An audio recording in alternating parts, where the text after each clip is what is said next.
Sikubingelele kule channel ehamba phambili izindaba zikaBhoqo. Siyacela wenza ubulungisa, uciphize usubscribe button, uciphize nebell khona uzobona amavidiyo amasha esifaka kule channel.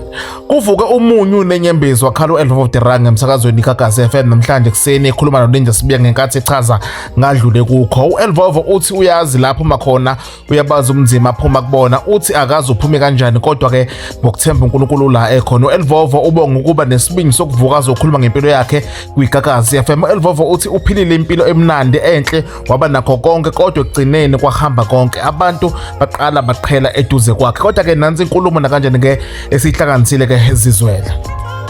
Ngifikelwa inyembezi Mr Magic because ngiyazi la ngiphuma khona.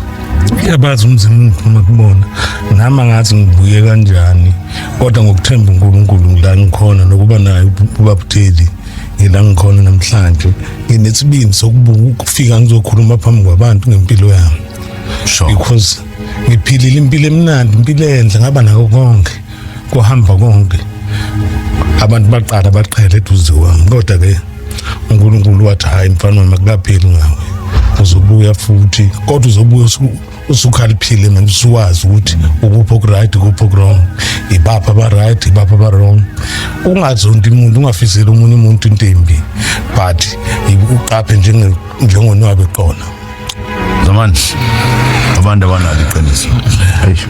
Prophet wami babomncibi wathi impilo ke injalo, ungashiya kuphela kwakho kwi-comment section. Siyabonga kanjani ngokulalela ke le clip esihlanganisile #indaba zikaBhoqo #sizwa ngawe.